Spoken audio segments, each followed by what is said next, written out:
Welcome to the Heal, Thrive, Dream podcast, where trauma survivors become healthy thrivers. Each month, we'll feature a theme in the trauma recovery and empowerment field. To promote your recovery, healing, and learning how to build dreams, here's your host, Karen Robinson, transformational coach and therapist. Welcome to the Heal, Thrive, Dream podcast. I have a dear friend, client, and I'm a client of her work as well here with me today. She is such a beautiful person inside and out, and I'm thrilled to introduce her to you all today. We have with us Letam, otherwise known as Ley Duson, Esquire. She is a highly sought out presenter, speaker, attorney, personal stylist, image consultant, and the founder of Ley All.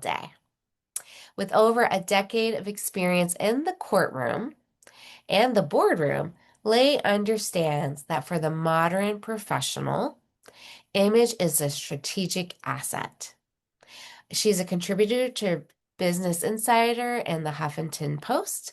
She's on a mission to empower others to elevate their personal brand to match their career ambitions. Welcome, Ley. I know your bio is a little longer than that, but I felt like I was talking too much and I want you to start talking. Anything about your bio that you want to quickly add on that I didn't get to? No, you're good. I guess the only thing is I like body positivity and self-love are two of my big things. That's it. Thank you for Oh, having I me, love Karen. that so much. I love that. And that's one of the reasons I was drawn to work with you myself. So some of the audience people know and some don't, but in a period of transition in my life, health-wise, and I released 92 pounds and feeling much better, but I wasn't confident, no matter the size I was, and I've been every size, never super confident to be on video, have pictures. But with Lay's help, it does certainly feel more empowering to have cuter things to wear. So I've hired Lay to help me with that process. So thank you for that. Oh, my pleasure. Yeah. So as the audience that we have today, most of the people listening are complex trauma survivors. A lot of women, but also a few good men. So I don't like to exclude them. And I know you also work with men, so I appreciate that. But like, could we start out with your life hasn't been peaches and cream the whole time. I'm sure you've had some strife, some trauma, some adverse events. Is there something you're willing to share the audience today that's a little vulnerable so that they can relate to you? Sure. So I guess my life started a little rocky at the beginning. So I was born in Nigeria, and my father was in the Nigerian Air Force. And so we lived on base. It was my siblings and my mom and my dad. And we moved to America in Maryland when I was 2 years old, so 1990. And then, unfortunately, 2 years later, my dad passed away in a plane crash. And so that kind of started my life out a little rocky. And just realizing as I got older, I didn't really process or deal with that. But as I get older, I'm working on it. I'm working on it. But that definitely shaped a lot of things about me in general. And I saw how my mom had to really show up for us and try to make our lives be as normal as possible when she was dealing with something super traumatic for her as well. So that really, seeing my mom go through that has really given me my drive, my resilience, my perseverance. I get every single piece of that from her. And so I'm really grateful for her for that. Oh, I love how you were able to find some gems of what's been helpful with that huge trauma. Lay, I don't think you've ever told me about your dad. Thank you for sharing that.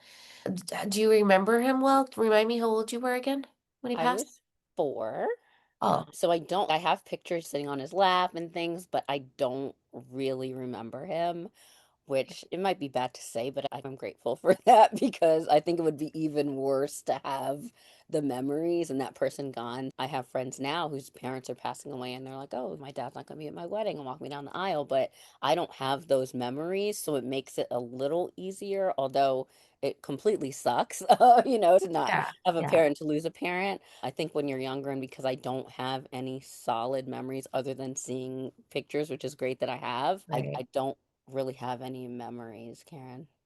So it's hard to feel grief or sadness for someone you didn't know. But would it be fair to say that you've grieved not having a father figure, or did you have other father figures in your life? Yeah, and I definitely grieved. I still remember the day my mom came home, honestly, to tell us because she came home early from work. She worked full time, and we were all excited. And then she told us, and we were all just, so I still remember the day. It's very vivid for me always. But after my dad passed, luckily my grandma came from Ghana. My mom's from Ghana. So my grandma came from Ghana. She helped raise us, and then my uncle was at LSU, and when he graduated, he came and lived with us. So I did have my uncle as a father figure, one of my mom's younger brothers. So that was very nice to have growing up. Oh, I'm so happy to hear that because father figures do matter, and a lot of us don't get them either because of death or incarceration, drug, alcohol, mental health, or just they're toxic, abuse. So having healthy male figures is so important, just like it is to have healthy women figures in our life. Yeah. Absolutely. Yeah. My uncle's great. I got a lot of hobbies like my musical interests, like reggae, Michael Jackson, all these things, and we still go to concerts together. So it's unfortunate when you don't have a parent, but my uncle definitely was a great kind of step to step in for sure. I'm so glad you were blessed to have him. It feels like a win for sure. Me too. Yeah. And so I know you've had other adversive or hard things in life, and because of time, we're not gonna go through all of those because we would be talking for weeks. But when stress happens, traumas, big or small, we tend to take a hit to our confidence. And the reason I want to specifically talk with you about confidence today is multifaceted.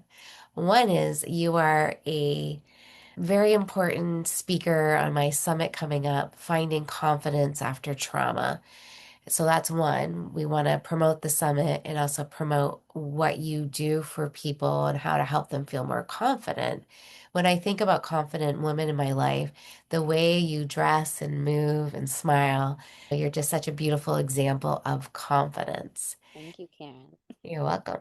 So my question to you, Lay, is how on God's green earth did that happen? Like, how did you, what was your strategy on building confidence? Was it always about style or were there other things that you worked on first? Oh, thank you. So that it wasn't always about style, but I will say I get my confidence from my mom as well. When she brought us here, she told us we are coming for education, but that we could do and be whatever we wanted to be. So I've always had that in me in terms of whatever my accomplishments could be. But in terms of, I would say, kind of body positivity, that was not necessarily always there.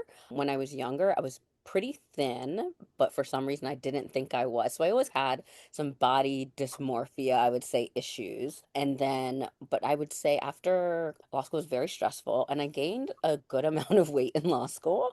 And honestly, I just embraced it though. I was like, you know what? I liked how I looked. I wasn't a size 4 anymore. I'm now a 14 and I've been steady at a 14 for a few years, but I'm confident about that. I like my body, I like my curves, and I embrace them. So it wasn't always something I've had, Karen, but I definitely say after law school, I really came into my own and I said, I like this body, I like my shape, and I dressed appropriately for it. And that really has just been what's really bolted my confidence since about law school. So I'd say mid 20s.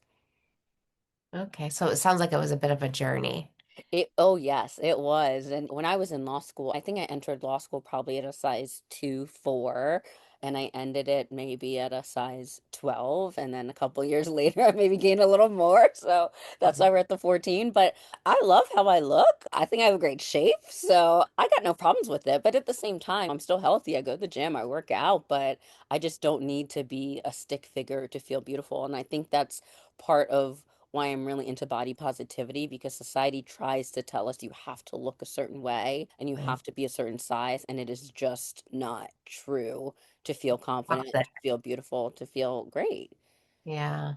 Yeah, the body shaming stuff is so toxic. And what I've found and experienced, both personally and professionally, the more that we are told to be a certain size or weight or use certain products, the more we just naturally rebel and we feel worse about ourselves and we end up even being more unhealthy. Yes. Yeah. So Yeah. how did you get what are your secrets on how to get yourself to stay in that positive mindset that no matter what I weigh, I'm stunningly gorgeous? Like, how did you work on that? I honestly, I think I do say stuff in the mirror. I'll tell you a very funny story, and not on purpose, but this was so I was a prosecutor for about 4 years in Baltimore. And then after that, for 3 years, I worked in private practice at a couple law firms. And one day I was in the bathroom when I was working at one of the law firms, and I was actually speaking on a panel that night, and so I had a really cute outfit on, and I came out of the bathroom, and there's a full-length mirror, and I thought I was alone in the bathroom. But there was someone, it turned out, in the very far stall who had just been very quiet as well. And I did not notice. But I looked in the mirror and I was like, "You look good, Lay." And I say stuff like that to myself all the time. I love that. I love that.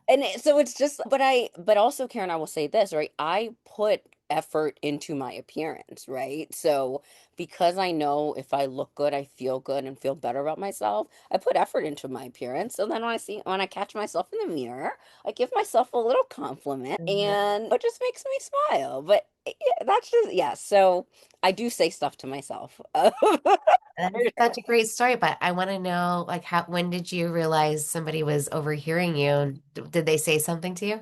No, she didn't say anything, but that I heard the toilet paper roll or a squeak or something. So then I was like, "Oh, there's actually someone else in here." But they've been very quiet the whole time. As soon as from when I got in the bathroom to when I washed my hands and stuff, I didn't hear anybody until after. I think because they realized, okay, now he's leaving, they started doing whatever they were doing again. But yes, so it was funny. I told myself that's just very typical of me. But that's me. That's me. All my friends know I do love myself very much. I will say that. I love that so much for you. Oh, that's so beautiful. It's like you're practicing your walk. You're not just telling someone, "Oh, you need to do this and you'll feel better." Like when we hear examples of professionals walking their talk, it's just so nice. It puts more, we can be more confident about hiring you. Oh, this woman's really doing the things that she's suggesting. She's not just telling me to go buy a cute new pair of sandals. I saw your sandals promotion today, which is great. She's not just telling me to buy new sandals. She's wearing them and then she's looking in the mirror and like, oh, you look good today, girl. Yeah, but I would tell people to practice that. If you do feel good about yourself, look in the mirror and tell yourself that. And then when you strut out the door or you get on the Zoom screen, you're carrying that energy with you. And I will tell you, people feel that. They certainly feel that.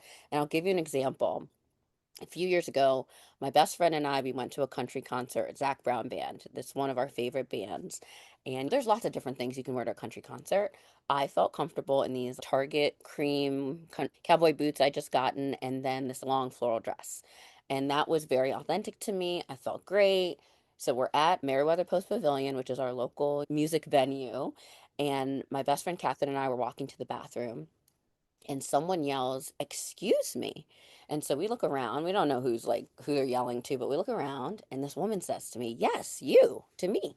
And so I walk over, I said, "Yes." And she's like, "I love the way you're carrying yourself." And I said, "Oh, thank you," right? But unbeknownst to me, I'm strutting around Merriweather, walking to the bathroom, right? But like, it's just because I like how I was looking. I like how I felt. I was authentic to me, and people just feel it. And I'm not saying this to be vain, but it happens to me all the time. And so if you carry this, if you are confident about how you're appearing, you feel good, you've put some effort into your appearance, others definitely feel it and they react to it. And you can ask all my friends, it happens all the time. This But is yeah. inspiring me, Lay. You're inspiring me today. I knew you would, but I didn't know how you would. Oh, thank you. Yeah, but it's just true. You put some effort in, you strut a little bit, and it becomes like subconscious. I don't even realize it, right? But then someone's like, "Oh, you look so great." I'm like, "Oh, thank you." And I will say this, Karen, and all of this is it's not for anybody else, right? I care about my appearance and my confidence for nobody but me. It is for Yeah, me. That yeah, and that I think is the key. So no matter who I'm styling, it's not really about the clothes, right? It's about how the clothes make you feel and then right. how you feel about yourself. And because a recent study has found that 73% of people cited wearing clothes that make me feel confident as an important self-esteem booster. Yes. So the Yeah. clothes are just enhancing how you feel about yourself. And high self-esteem is really important because it's going to improve your success at school, relationships, mental and physical health, less antisocial behavior, all these things. And so that's why this is a really important topic for me and for me to help other people embrace and gain that confidence if they don't already have it in their image. Oh, I love it so much. Yeah, confidence is a theme. Lack of confidence is a theme with trauma survivors because there's so many times where when you get beat down a lot, it's really a challenge to feel confident. Absolutely. And I'm also a complex trauma survivor. And what I've noticed my confidence is getting better and better every day with the work I do and what I'm doing in the world and being proud of my own achievements and holistic health. But you know that I still struggle with confidence with body image and clothes just because of the conversations we've had. So for the example is I have lipodemia, and so my lower part of my body, there's a lot of swelling and I don't feel good about it. And I also don't think it looks good to have lipodemia, obviously. And I just really appreciated you didn't say to me, don't worry about it. Wear the short skirt anyway and practice being confident. You didn't say that. You were like, no, you want longer dresses? If that helps you feel confident, you helped me shop for that. So thank you for that. But is there any suggestions and advice on how I can accept my body as it is now? I'm working on healing and improving it. But how can I accept myself as I am now and be a little more confident despite it being very imperfect? So yes, to you it is imperfect, right?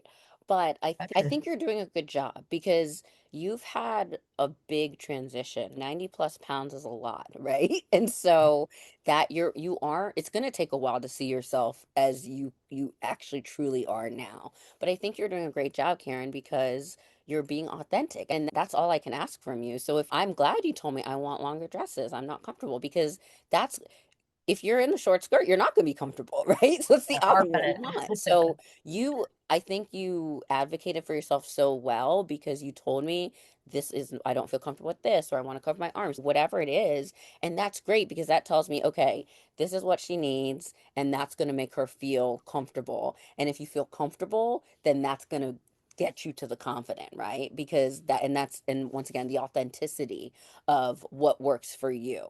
And so you're doing everything you need to be doing here, honestly. But I think it's just going to time, and that's all it is. But you at least know what your boundaries are, you know what you like, you know what you want, and you were very comfortable and clear and direct about telling me what they were. And that really it helps me, right? It makes my job easier. You're giving me direction. You say you want longer dresses. That helps me narrow down the realm of dresses, right? So I think you've been wonderful. And not only that, but you were pretty open-minded when I said, okay, let's try a sweater blazer. Let's try this. And that's another example because I know you didn't want a super structured fitted blazer because you told me about things with your arms and stuff. So I said, okay, let's do a sweater blazer, right? So for me, it's easy to always just You're adapt. perfect. And I right. And there's always things, and I think that's something that's important, Karen. I think it's certain body types and sizes people believe because once again of society that there aren't stylish things for certain sizes, but it's just not true. You just have to be educated on what these different brands are and things, right? But you can find pieces that are going to make you feel comfortable and confident in your size no matter what your size is. You just got to know where to look. And I think that's the thing, right? So by you giving so I would tell this for anybody going through any sort of body changes or anything, but if you know what you feel comfortable in, what you like, then you can give a stylist, don't have to be me, but anybody, give yourself like that guidance of, okay, this is what I like. And then you can just find pieces that work for that, that are going to make you feel that confident. So for you, Karen, I honestly think there's nothing else you can do except just give it time to really get used to this new body. That's it. Because you know what you like, you know what you want, you know what works for you, you know what makes you feel comfortable. And honestly, that's a dream client for me. One thing I would say a little bit differently than how you said it is you said I felt comfortable telling you, and you are very easy and sweet to talk to. I wouldn't say I felt comfortable. Okay. I actually had to make myself advocate for myself. I said to myself, Lay is charging me a fair price, but it's a high price for my budget to work with me. I need to make most of this opportunity, and I can't make most of this opportunity if I'm not completely honest with her about Yes. how on what I need. So Yes. I had to coach myself a little bit. And so Oh. if you're someone listening and it's hard for you to advocate for yourself, sometimes we just have to coach ourselves. And the worst thing she could have said was like, I'm not changing what I put in there. And then I'm like, oh yeah, good to know. I won't be working with Lay anymore. That's fine because I can't make Lay do anything. But Right. Lay is a professional and she cares about the work she's doing. So she navigates or pivoted with me a little bit on that. So that's, I think I just wanted to say that too. It's really important to practice those harder. You're a safe person to talk to. It was all about me not being like loud and proud about my voice sometimes. But, Oh, but I you love take knowing that. that, Kara. I would have never known though. So I that's fooled you. I tricked you, girl. I faked that confidence for 5 minutes. yeah, that's amazing. No, I love that. And that makes sense. But yeah, you've paid for a service and yeah, my goal is I haven't done my job if you're not happy with the pieces I found and you're not feeling comfortable in that confidence. So any stylist, any image consultant, the client is the most important thing in whatever you need. So I will always pivot for whatever you need because that's my job. That's why you hired me. But I applaud you for practicing if that was difficult for you to advocate for yourself. That's amazing. Yeah, I just felt called to share it because if there's a listener and they're not feeling confident, not sure how to advocate for themselves, it's just the baby steps of practicing and Yes. finding someone that will truly when I have a trauma survivor and I know they want style help or I think that would benefit them, I'm going to refer them to you because I trust you and I've seen how you worked with me. And I know you worked with some of our mutual friends. And then other style consultants, I don't have that confidence in, right? Because I don't think they're kind or gentle or going to pivot. Make Yeah. sense? No, for sure. No, and I appreciate that, Karen. And I will say too, most people, so I'm a 14. That's technically, I guess they call it mid-size, right? But some places it's plus size, whatever. But I think that does make me stand apart a little bit because I understand the challenges of needing to find curvy pants or things with stretch and things like that, right? So I think it does go to why this is important in the clientele that I have, this body positivity, because I do understand. I may not be super plus size, or people might not consider that, but I do feel that I am, and I have those same struggles that other people deal with. And then I've just done research to find the brands and things, but it hasn't always been like a breeze for me. I'm 4'10" and a half and I'm curvy. That's hard to find clothes for. But so it is, I don't want anyone to ever think, oh, everything's easy peasy and a breeze for me. But I've been lucky enough to now, this is my job. So I research brands, right? That's part of what I do every week. And I try to find new brands for myself, for clients that are going to work for our body types. So I think it's really important and to not necessarily feel like you have to change to be size X to fit X clothing. If you're Right. comfortable at size X, stay comfortable there and we can find items that work for you. That's what I would say. I love that so much. Lee, share with the audience some of the things that you offer. We've already talked about you worked in my closet a little bit and you do personal shopping. Yeah. But for somebody that's on a low budget right now, like they're struggling, you have some really cool things. Do you mind sharing a little bit more about those? Sure. So for anyone who's interested in styling, I always do a complimentary 30-minute style strategy session where we're going to talk about where you are, what you're looking for, what you need, what you like, what you don't like, body issues, anything like that. So any potential client, we're always going to do just a free session to start so I can get a baseline. And then from there, I have a monthly style club, which Karen is a member of. Thank you, Karen. And so there's two tiers for that. You can do the gold, which you will get 3 outfits a month, a work, night out, and casual. And they are all size inclusive.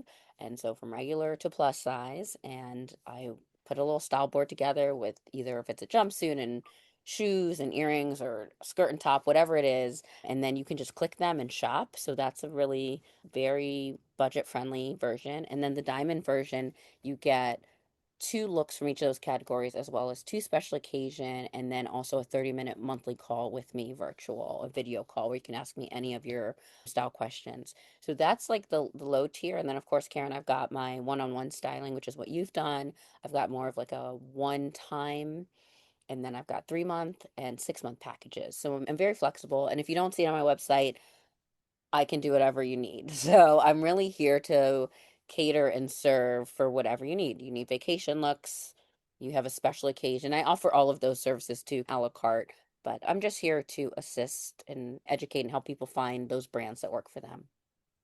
It's so awesome. And I another offer I've seen you have, which I adore, is if somebody has a special event coming up, like a wedding or a Christmas party, you will Yes. help them with that. And I think that's a really cool thing too. Special occasion and vacation are my favorites to dress people for, I will say. They are my absolute favorite. So yes, I enjoy doing that very much. Yeah, and anyone that's local to the metro area, both Leigh and I live in the metro area, she can do measurements and do things that you've been putting off for yourself. And when you're appropriately measured, then it's much easier to get clothes that fit you right. So, Yes, yes, it is. yeah. And then if you live further away, she can still serve you by Zoom, but you'll have to take your own measurements, of course. Yes, but I can show you how, so no Yeah.